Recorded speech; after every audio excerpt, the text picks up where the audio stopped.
Karon says, sugdi na imong bistok, uban, kang Kapuso Chef Boy Logro.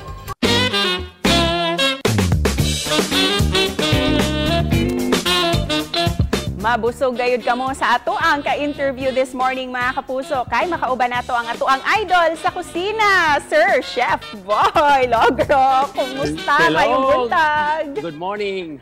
May buntag may buntag kanimo. May buntag sa mga nananaw sa Gasugbo o maayong panahon karon. So God bless to all of you. Chef Boy, please give us a glimpse sa farm life nimo dinha sa Davao de Oro. Kumusta mo dinha? Okay, gaganiha, naglibot na ko kay, naglimpyo na ko kay ready to open ang ako ang resorts, karon dire og farm, eco-farm resorts ni siya. So nindot na kaayo, murag retirement plan na nako ni sa akong kinabuhi.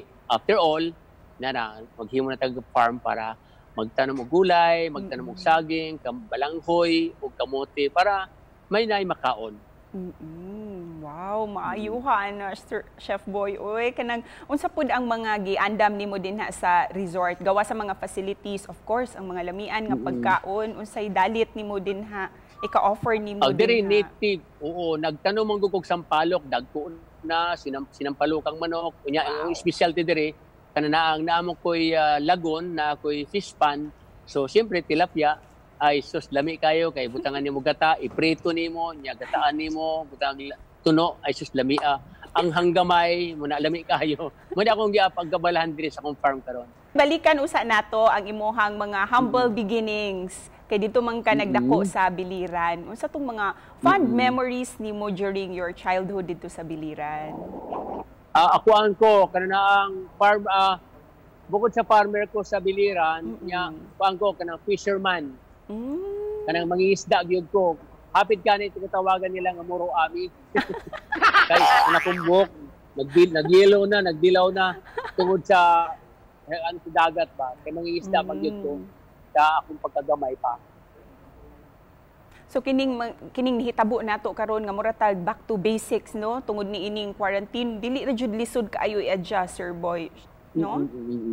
Bitaw, tinuod yun. Kay anad manggid ka sa kalisod. So, muna gawin nga, gikan ka sa pagkapobre, dili na ka mabalaka, unsay mong makaon karon. Dili na ko magpangita og lami kay gikan man ko sa pagkapobre. So, mas maaygo nang nagsugod ka sa ika nga walang-wala na karon from nothing to something ika nga no.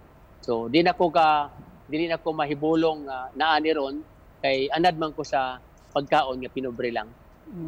Pinubri pero lamian kaayo basta gikan basta linuto nimo Chef Boy. Mo lagi sulti nila nga lami kuno magtan-aw sila sa TV mingon nga labing lamia kung dili natilawan nimo siya dili sa TV ra. Gikan sa Biliran naabot ka sa Manila nanrabaho ka og dito pud sa Oman og sa ubang parte sa kalibutan imo nang naabot. Unsa ang mga ingredients nimo Chef Boy sa imuhang success? So kinahanglan yun nga attitude nimo 100% kay ang akong ingredient sa kinabuhi mo ingon nga ang akong puhunan ay skills lamang. Kay dili man ko graduate, di ba? Elementary ra man gyud ko, wa man gyud ko maka-graduate og high school. So naadiay gihapoy gingon nga kaugmaon kung magtugi ka anang hard work nimo, kinahanglan yun nimo nga mahalo nimo kay wa na may lain. Wa kay pinag-aralan unya magtamad-tamad ka pa, wa gi mahimo. So kakugi ra gyud ang akong puhunan sa kinabuhi. Chef Boy, you mentioned nga wala ka nakatapos sa school, pero nakatukod ka og culinary school. Og aside sa imuhang mga restaurants, di ba? Wala ko makagraduate, pero naningkamot ko. Kay gusto na ako nga, advocacy na ako, matabangan ako ang mga pobre. Mao nga nagtukod ko sa Cavite, nagtukod ko dire sa Davao de Oro, na ako eskwelahan. Tabang yun ni sa mga pobre nga. Dili na kinahanglan nila mga tupa sa syudad. Pwede na ka mag-eskwela nga 6 months, unya diploma, unya inigka-graduate nimo, ipadala na ako sa OJT. After OJT, padala na ako sa luxury. So kadaghanan sa kong graduate, naagyod sa abroad. Tabang sa mga Pilipino. Daghan sa kay kag natabangan sa mga kusina rong panahon na nga quarantine tungod sa imuhang programa nga Idol sa Kusina. Unsa ang mga inyuhang gi-prepare nga mga bag-ong episode sa Idol sa Kusina?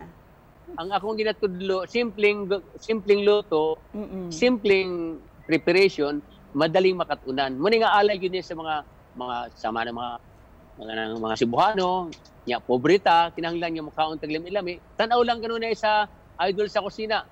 Matabangan yun na ko kamo unsay imong gustong makaon. Before we let you go, Chef Boy, unsang imuhang mensahe para sa tanan natong mga kapuso? So pwede na silang manood sa ako ang show nga gusto makakat-on ay lami kayo. Kunya, i-take note lang nila kung gusto nilang matuto, pirmi lang sila matutok sa idol sa kusina every day 10:05 sa umaga sa GMA 7 Up. So daghang salamat Ma'am Cecil sa higayon sa labi na gyud sa programa ninyo diya sa Sugbo. So mabuhay ang taga Sugbo, labi na gyud samot kagwapa. Thank you, Chef Boy. Daghang salamat. Ingat. Daghang salamat. Bye-bye. Ug mo kadto si Chef Boy Logro, mga kapuso, nga miimbitar ka natong tanan nga tutok lang dinhi si GMA Network matag alas 10 sa buntag kay mubalik na sa telebisyon ang Idol sa Kusina. Ug mubalik pa ang GMA Regional TV Live.